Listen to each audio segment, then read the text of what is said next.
Pedro from A&P-REACTS with Marius from Nightrage. How are you doing?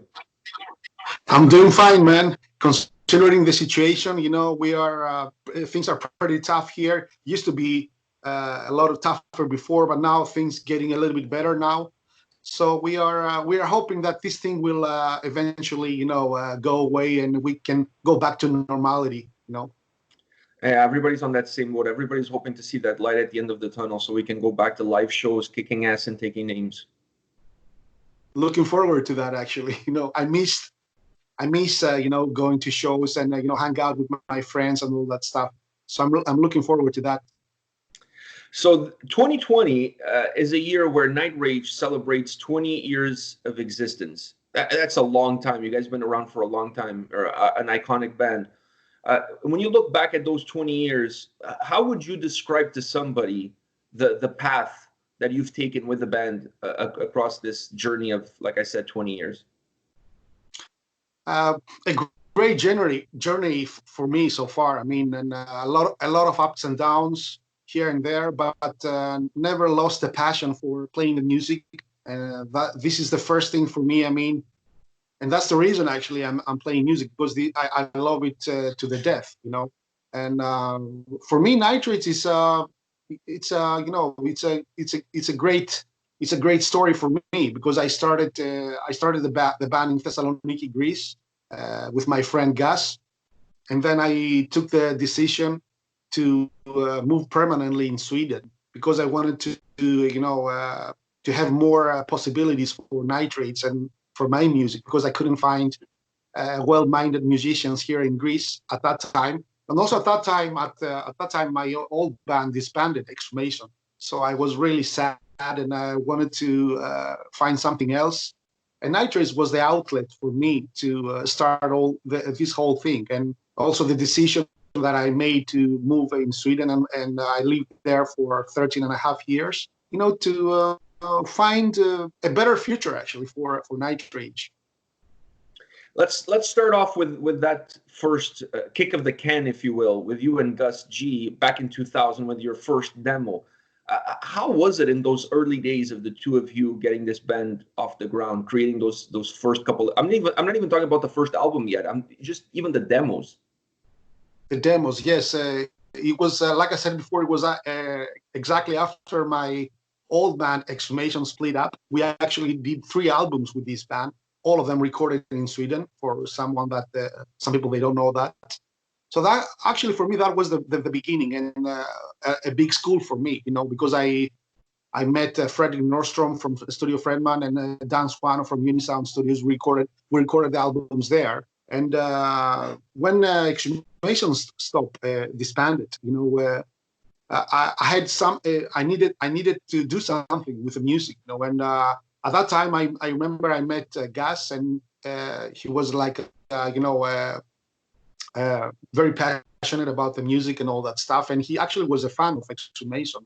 I didn't know that, so we started to collaborate together, being friends, and talk about stuff. And that's actually how Nitrate started, from this friendship we had. We started to make some songs, and then we thought, why not sending these songs to Fredrik Nordstrom in Sweden? Maybe we can get another review.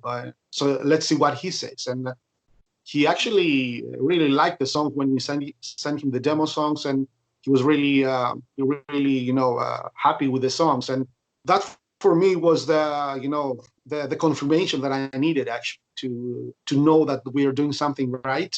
And from that period and these demos, that was for me probably the beginning of Nitrate. That's how the band started, from a friendship with my friend Gus. Yeah, you guys were the dynamic duo. They got the things going. It's like Batman and Robin. I'm not going to ask you which one was Batman and which one was Robin. Well, Gus is, as everybody knows, he's super talented, and then everything he has done is very professional. And of course, the fact that in the end of the day he played with the master of metal, Ozzy Osbourne, that says it all. I mean, and for me, I'm very proud of him, that all the things that he achieved, and he's doing very, very well now within the music business. But Nitrate was I remember the times back then we were like kids, we were very happy, very passionate, just playing something from the heart. Like we didn't know, I didn't know actually what would happen. I didn't even know that if I'm going to Sweden, if the people will accept me there. I didn't know any of that. So for me, it was a big adventure, to be honest with you. Like the whole thing, the whole beginning. But and then I when I moved to Sweden, I have to say that Fredrik Nordstrom helped me a lot, because he actually Studio Fredman was my first home when I got to Sweden for 2 weeks. I didn't have any much money. I didn't have anywhere to stay. So Fredrik let me actually stay on Studio Fredman for 2 weeks. And then he gave us actually the opportunity to record the first album for free, something that he has never done before, because he really liked our attitude, because you have to move from one country to another to record an album, or people when they were asking me back in the day, like, why you came in Sweden, Marius? Like I said, did you fall in love with a girl or something? But I told them the truth, that no, my vision and I just want to record this album. That's why I came here, and they were looking at me like I was a little bit crazy. But yeah, I mean, for me, was Nitrate was everything. Still is. I mean, I'm the same guy. I didn't change a lot. I think after all those 20 years, I feel like I'm the same guy. I never changed too much. Because I really think that, because I still play music from the heart, and that's my first aim always. But like I said, that's how things started for me. Like it was really tough, to be honest with you. It's difficult to adapt when you go to a different country. People talking different language. You have to adapt to a different society, and that for me was really, really difficult. The mentality thing. But I didn't really care about that. I don't really care if I didn't have anywhere to stay or nothing to eat. My aim, like I said before, it was to record that first Sweet Vengeance album, and that's what happened in the end. And going back to that album, Sweet Vengeance and Descent into Chaos, those two first records that you did, looking back on those two albums, what kind of impact those two records had on you and on the band, as you can look now past and see where they are in time and where you guys are now? What kind of impact those two starting records had for you personally and the band? Actually, for me, I was also surprised, to be honest, that we end up signed with Century Media, because that was one of my dreams. I didn't expect that. I didn't expect also that Thomas Lindbergh, one of my favorite melodic death metal singers, will sing on the album. That was another surprise. Or I didn't know that Per Möller Jensen played the drums, and all those people that they helped us actually to be on the album. I mean, those two things alone for me was huge. Like. That was the beginning, man. I mean, when that happened, I realized that maybe we're doing something right here. So we should continue. We should evolve and make more albums. So for me, these two albums you mentioned are really huge for me. How did you get Thomas Lindbergh in those early days to do the vocals on those two opening records? Did you bribe the guy? That you had some pictures of him that he didn't want you to release to the public? Like, what happened there? Well, I met Thomas back in the day when Exhumation was recording in Sweden. He used to work in that in this CD store in Gothenburg. He was a clerk there. So I met him, and we talked a little bit. We told him, yeah, we're some Greek guys coming from Greece, and we are playing melodic death metal, and we're really big fans of you. That's how we started our friendship with Thomas. But then when later on, when I moved permanently in Sweden, this is just a coincidence, man, but that's exactly what happened. I met Thomas just walking by the street. I met him on the street. So I told him, now I'm living here, man, and I have a demo with me if you want to listen to it. And we talked, and he seemed to be interested and surprised, actually, that I make this move. But then for a while, I think we lost our, our contact. And then when it was time for us to record the album in the studio, Fredman, I called him up and I said, if you want, you can come to the studio and listen to the songs because we're looking for a singer. And actually, he came on the studio and he really liked the songs. And right there, I mean, he wanted to be the singer in the band, And for me, it was like, let's say, a dream come true. But it's those things, kind of those things you don't expect to happen, but it happens. And for me, that was huge. Like having Thomas Lindbergh, one of the best, unique melodic death metal singers, singing on your album. I think it's a big thing for me, at least. And then after that, after those two records, you guys went through some lineup changes. There was there wasn't as much consistency on the lineup of the band following those two opening records. Looking back at those days, do you feel like that lack of consistency in the lineup affected the growth of the band? Or do you feel like those were just some growing pains that also had a lot to do with the youth and inexperience that you guys had? It did, and I totally agree with you. I mean, of course, it will be another thing if we had the opportunity actually to have the same lineup. Imagine from the first album to until here, and of course that affected the growth of the band. But to be honest with you, when Nitrate started like as a one-man band. It was me on. To be honest, I mean, everybody else was a session guy. So I knew that. And that's why on the third album, on A New Disease is Born album, I tried to make a more stable lineup. But for various reasons, that didn't work out. Different mentalities, different people, different needs, different members. They wanted something else. Some people, I remember back then, they wanted to make our sound very, very poppy. And I was really against that, and close-minded metalhead like I was. I didn't want any pop in my metal. So part of the reasons, a lot of reasons, but mainly, the sound and how we want to run this band and all that stuff. And I wanted Nitrates to be metal, man. This is one of the main reasons why we changed members. And I have a specific, image and a specific idea of how Nitrate should sound. And I think the albums we made proves that, that a lot of people actually say that, a lot of fans, that we are still one of the few bands that playing this old school melodic death metal the way we are playing it, without looking right or left, and without wanting something else. And that for me is like my payment for that. Like, I feel good when people understand that, for the band's perspective.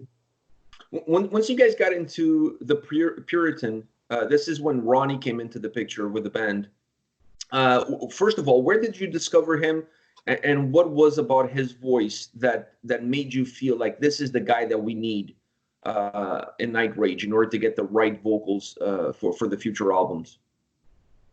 Yeah, I was lucky enough that my friend Jesper Stromland used to play with In Flames. He actually suggested Roni, because we had a Japanese tour at that time. I remember 2014, somewhere there, and we needed a singer in the last minute. So Jesper told me about Roni. I know a guy from Uppsala, blah blah blah. He's really good and all that stuff.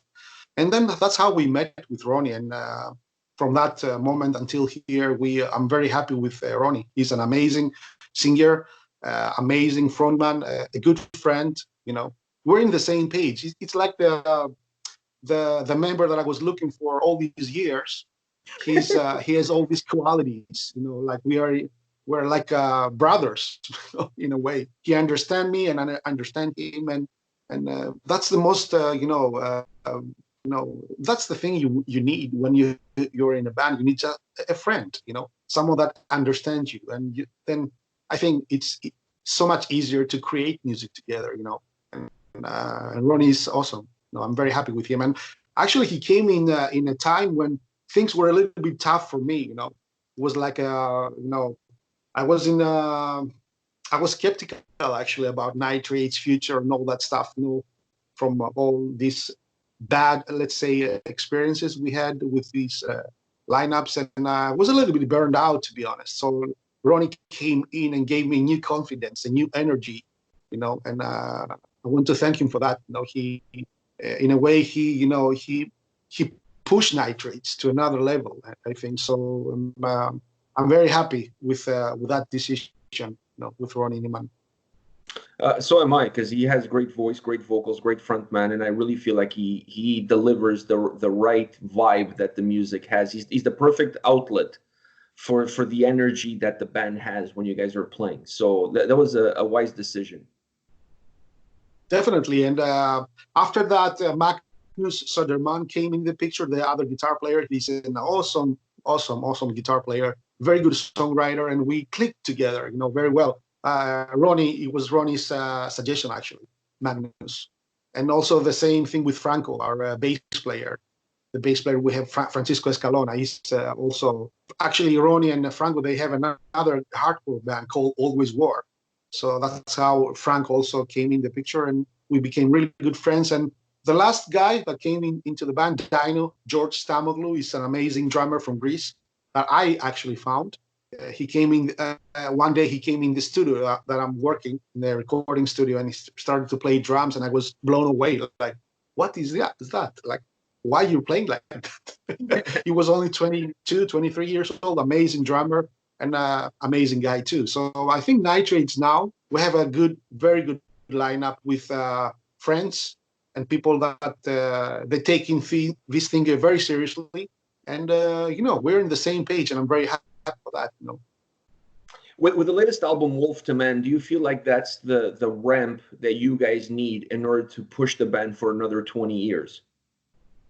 Well, the last album, it shows that thing I already said, like that stability and that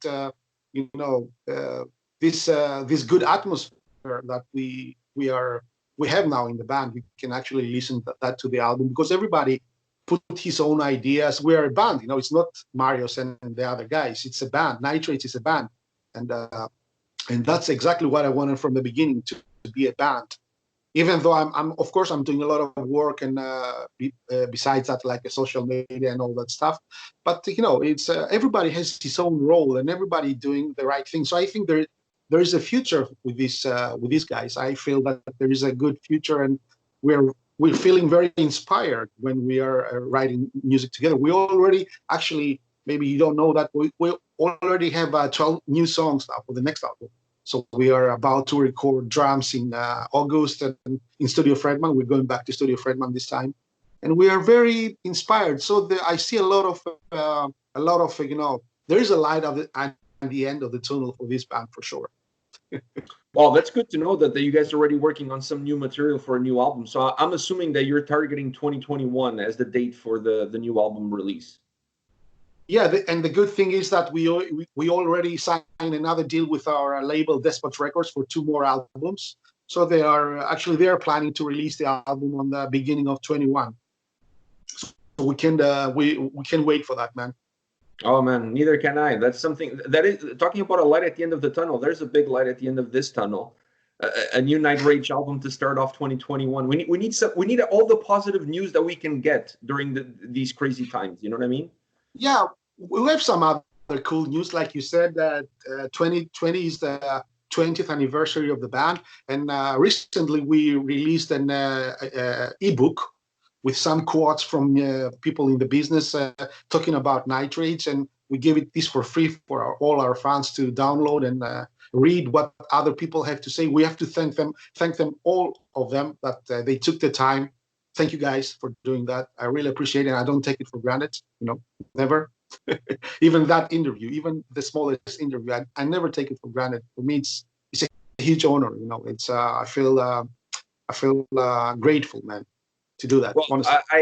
I mentioned this. I don't want to sidetrack this conversation, but I mentioned this to you before we started, that I'm thanking you, because you guys, you guys are an iconic band. You've been around for 20 years, a great band, great sound. The new album is phenomenal. And then you guys gave us the honor of putting our names on your thank you list on your CD. When I got the CD at home, I was like, wow, I was blown away because, like I said to you, as a kid growing up, whenever you bought a CD, you went through the whole booklet. You read everything. You know what I mean? So to be Of part course, of a booklet understand. of such an iconic band to me is an absolute honor. So thank you for that.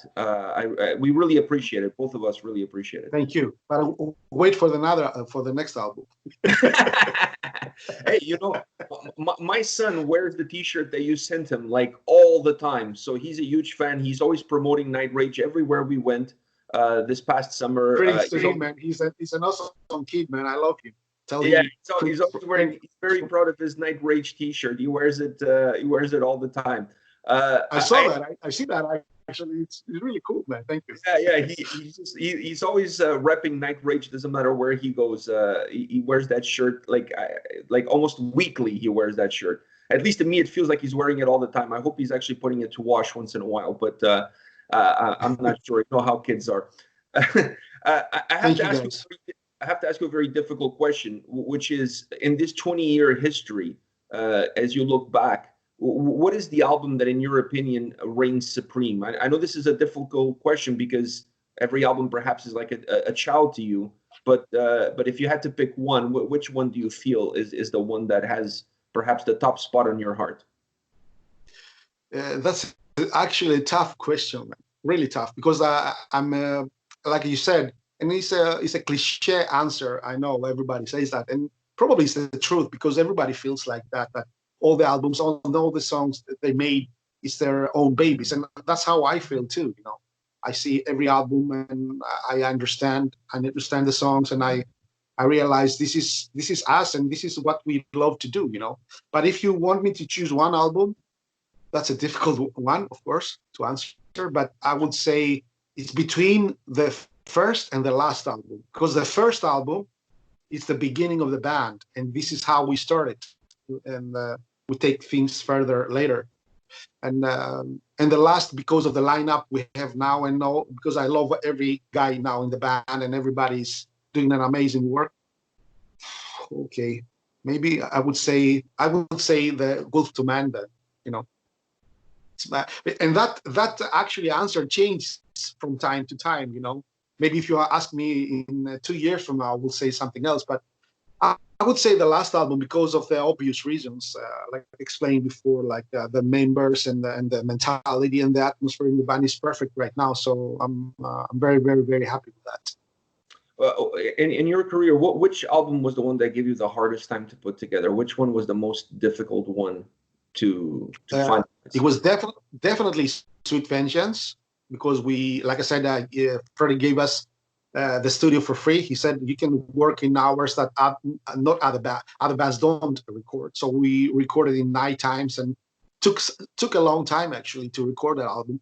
And also, yeah, the first album, it was the hardest, I think, to record. I think, you know, because of these reasons, and because we didn't know what would happen. We didn't know that all these people will be on the album. We didn't know that Century Media will take the album and they will love it. We didn't know any of that. We were just two guys from Greece, you know. We didn't have any money and stuff like that. We didn't have any home, and we just wanted to record a metal album that probably nobody will give a shit about, you know. So it was a big risk, honestly. You know, we didn't know anything, but that's how this album created under this, you know, circumstances. Last question for you: as you look over this 20-year career with a band, have you changed a lot as a musician, or do you feel like you've learned new things as a musician, but you're still the same person that started the band back 20 years ago? Well, I want to believe that I'm the same person. I didn't change my character from anything, like when it comes to, let's say, popularity or shit like that. I don't give a shit about that. I mean, I'm the same guy that I was back then, you know, with the same mindset. Maybe some things that will change. It's that I realize that not everybody thinking like me. First of all, that's a big lesson for me, you know. And also, you know what I mean, like, because sometimes you think that people think like you, and they will do the same things like you do. That's a big mistake, you know, for me. That never happens. So that one thing that I realized that you need to, to be a little bit more careful with people, and what they think and what they say. So that for me probably changed all these years. Only that thing. Well, Marius, thank you very much for your time today. It was a pleasure talking to you about Nightrage, about the history of the band. Once again, congratulations on the 20 years anniversary. I'm sure it feels perhaps that they flew by. It doesn't perhaps feel like 20 years for you. You've been making music, great albums, releasing great records. So congratulations. I really hope there's at least another 20 more years in your future. Thank you very much for the opportunity and the chance you gave us to talk about nitrates. I really appreciate that. You guys doing an amazing work, like I said, and I'm not just saying that; it's the truth. You guys are super passionate about metal, and the things you're doing with such a joy and warmth and passion, and I love to see that all the time. It gives me some hope, But honestly, yes. And can I add something? Because I forgot to add something about something that we're gonna release this year. We're gonna release the Nitrate's first ever demo that we talked about before. We're gonna release it as a CD and LP and digital format through our label Despot Records this year. So this is a huge thing for us, because we never thought that we're going to release that demo. The first ever demo that we did, me and Gas, when we started Nitrate. So we're gonna release these songs. They're already remastered by our friend George Neragis, and a new artwork being made from Vagelis from Revolver Design, which is really awesome. We just got it recently, and we're really happy with it. And we're looking forward to share these songs that never ever been released with all our fans, and we're pretty excited. Actually, the first digital single, and another news for you, is going to be released on 5 of June at the Ends of the Earth demo 2000, first single, and probably 2 more will follow. And we're looking for end of August release. That was a lot of news for you, right? No, that was going to be actually the question I was going to ask you, is if you have a time frame for when this was going to be released. But now you just said end of August is when fans could expect this to be available for everybody. Yes, so hopefully end of August, 5 of June, the first single, At the Ends of the Earth, demo 2000, and we want to share this music with all our fans, so they can see actually how Nitrate started. Even though this is a demo, and you shouldn't expect a super quality sound, because it's a demo, but there's some passion in there. So we would love to share this with all our fans, and see how Nitrate started actually. Yeah, I think it's a great way for you guys to celebrate your anniversary, and it's a great way for fans to have a snapshot into the past of the band, into the origins of the band, and see how everything got started. Basically, your first baby steps. Exactly. So yeah, from 20 years back, man. That's how we started. We recorded some demos with my friend Gaz in his home with a poor drum machine and a poor recording device, and that's the result of it. Hey, I'm looking forward to the singles, and I'm definitely looking forward to see this demo hitting the light of the day in August. I think it's a great way to celebrate the band in the 20-year history. And once again, let's hope for at least, and I keep saying at least because, the future, let's not put an end date on the future, but at least 20 more years of Nightrage with you guys putting out kick-ass records. Thank you. Let's hope so, man. Let's hope we still stay inspired. As long as we feel inspired and we have something to say, we will continue, of course. The day that I feel that I don't have anything to say, or I don't feel inspired, maybe I should, stop with Nitrates. But I don't see that happening very, very, very soon, to be honest. No. Yeah, so, I don't see that happening at all. Let's hope so. Thank you very much, Pedro. You're up, man. Thank you. Nice to talk. Care. Bye. Cheers, man. Bye.